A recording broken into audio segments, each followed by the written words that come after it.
दोस्तों, ये कहानी और बताइए कैसी है। पुराने जमाने में जलधर नामक एक मछुआरा रहता था। वह मछली मारने में बड़ा होशियार था, लेकिन वह हमेशा इधर उधर घूमता रहता था। कभी मन लगाकर काम नहीं करता, इसलिए उसकी बीवी और बाल बच्चों को बहुत कष्ट होता था। एक रात की बात है, उस मछुए ने एक सपना देखा। उस सपने में कोई उससे कह रहा था, और जलधर, तुम अपने बाल बच्चों को कब तक भूखा मारोगे? मेरी बात सुनो। कल सवेरे उठते ही पूरब की ओर जाना। कुछ दूर जाने पर शुक्र सरोवर नाम का एक तालाब दिखाई देगा। उस तालाब के किनारे पीपल का एक पेड़ है। पीपल की एक टहनी तोड़कर उससे तुम तालाब का पानी पीटो, फिर देखो क्या होता है। विश्वास रखो, इससे तुम्हें लाभ होगा।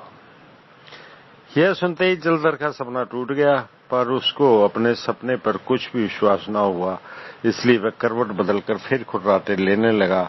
सवेरे उठकर वह पूरब की ओर नहीं गया, लेकिन दूसरी रात को भी उसने वही सपना देखा, तो भी उसने सपने की बात पर विश्वास नहीं किया। लेकिन जब लगातार 10 दिन तक सपने में उसे वही शब्द सुनाई दिए, तो उसने सोचा कि हो ना हो, इसमें कुछ न कुछ रहस्य जरूर होगा। वह दूसरे दिन सवेरे उठकर उस सरोवर के पास गया और पीपल की एक टहनी तोड़कर पानी को पीटने लगा। शाम तक वह पानी पीटता ही रहा। आखिर उस जगह एक भंवर पैदा हो गया और उसमें से एक नागकन्या निकली। तुम क्या चाहते हो? उसने पूछा। मैं धन दौलत चाहता हूं, जलधर ने जवाब दिया। अच्छा, मैं तुम्हें एक हीरा देती हूँ, उसे ले जाओ, इससे तुम्हारी इच्छा पूरी हो जाएगी, लेकिन इसके बदले तुम्हें अपने बेटों में से एक को मुझे देना पड़ेगा, उस देवी ने कहा। तब जलधर ने सोचा, जल में रहने वाली यह देवी जमीन पर नहीं आ सकती, फिर कैसे मेरे घर आकर मेरे बेटे को ले जाएगी? इसलिए उसकी यह बात मान लेने में कोई हर्ज नहीं है। यह सोचकर जलधर ने नागकन्या की शर्त को मंजूर कर लिया। देवी ने एक लाल लाल चमकता हुआ हीरा उसे दिया, लेकिन हाथ में लेते समय वह हीरा नीचे गिर गया और मुट्ठी भर राख बन गया।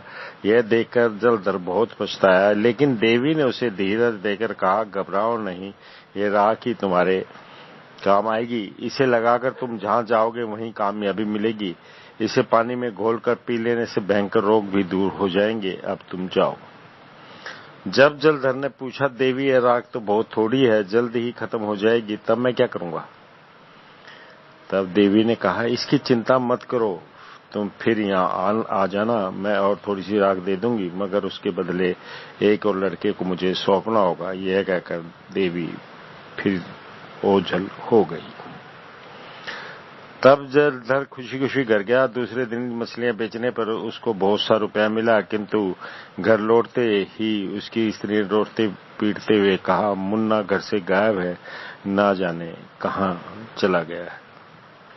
तब मछुए ने अपनी स्त्री को सारा किस्सा सुना दिया। तुम कुछ चिंता ना करो, 4 बेटे काफी हैं, उसने उसे धीरज बंधाया। इस तरह जलधर कुछ दिनों तक खूब सुख चैन से रहा। फिर एक दिन हीरे की राख खत्म हो गई और वह फिर नागकन्या के पास जा पहुंचा।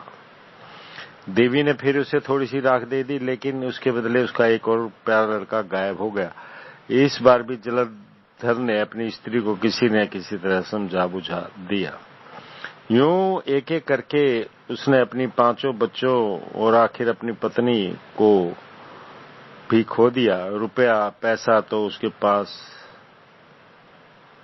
था और उसने बहुत कमाया, लेकिन हाथ में कुछ बचा भी नहीं। गजब तो यह था कि जब तक हीरे की राख उसके पास रहती, तब तक धन दौलत भी साथ देती, लेकिन राख खत्म होती ही वह पहले की तरह गरीब हो जाता था।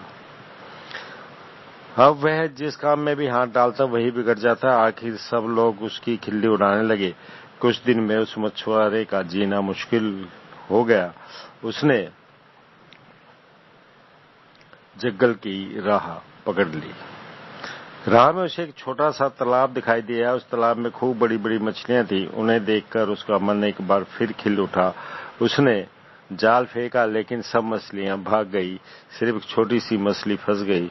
जब जलधर ने उस मछली को मारना चाहा तो उसने मनुष्य की सी आवाज में कहा, पिताजी पिताजी मुझे मत मारो। यह सुन पहले तो उसे बड़ा आश्चर्य हुआ, लेकिन धीरे धीरे उसने जान लिया कि उसकी करने के कारण उसके बाल बच्चे ही इस रूप में यहाँ पड़े हैं। अब वह बेचारा बहुत पछताने लगा।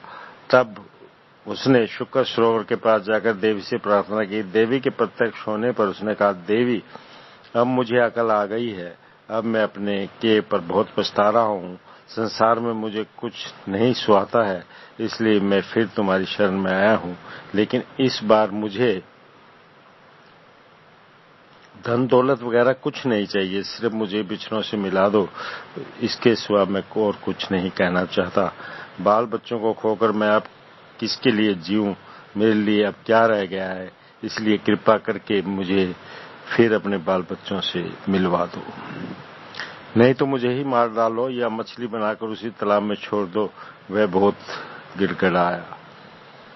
तब देवी ने कहा, मूर्ख, अगर तुझे यह बात पहले ही सूझती तो कितना अच्छा होता। जब तेरे पास धन दौलत थी तब तूने बाल बच्चों का कुछ भी ख्याल नहीं किया। अब मैं क्या करूं? मैं तो बदले में कुछ लिए बिना तुम्हारी कोई मदद भलाई या मदद नहीं कर सकती। यह सुनकर जलधर ने सैकड़ों प्रणाम करके देवी से कहा, अगर तुम चाहो तो यह सब बड़ी आसानी से कर सकती हो। यह तुम्हारे लिए कोई बड़ी बात नहीं है। तब देवी ने तरस खाकर उसे एक सलाह दी, अच्छा सुनो, एक उपाय है। मैं तुम्हें एक सांप बना दूंगी, जिससे तुम पानी में और जमीन पर दोनों ही जगह चल फिर सकोगे। तुम जमीन से पर से अनमोल हीरे और समुद्र के तले से सुंदर मोतियां निकाल निकाल कर लाया करो और मुझे देते रहो। इस तरह 3 महीने तक मेरी सेवा करो। 3 मास पूरे होते ही तुम्हें तुम्हारे बाल बच्चों से मिलवा दूंगी।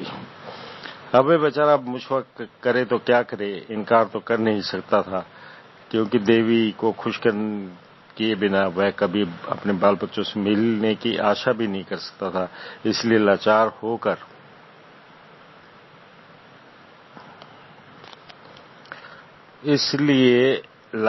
होकर उसने स्त्री और संतान के मोह से देवी की बात मान ली। तुरंत जलधर एक सांप बन गया। अब वह तालाब में घुसकर अपने बाल बच्चों को देख सकता था। उसने 3 महीने तक दिन रात मेहनत करके जमीन से हीरे और पानी से मोती निकालकर देवी को लाकर दिए। तब 3 महीने बीत गए तो देवी ने प्रसन्न होकर कहा, अब मैं तुमसे बहुत खुश हूं, इसलिए आज मैं तुम्हें अपने घर जाने की इजाजत देती हूं। यह कहकर उसने फिर आदमी का रूप दे दिया उसे। उसके बाल बच्चे पहले ही शाप से छूटकर किनारे पर जा खड़े थे। देवी का आशीर्वाद पाकर वे सभी आनंदित होकर और आनंद से घर लौटे और सुख से जीवन बिताने लगे। तो दोस्तों, ये कहानी थी। ये आपने बताना है कि आपको कैसी लगी। अगर अच्छी लगी हो तो प्लीज प्लीज प्लीज मेरे चैनल को सब्सक्राइब जरूर कर दीजिएगा। आपका बहुत बहुत शुक्रिया होगा।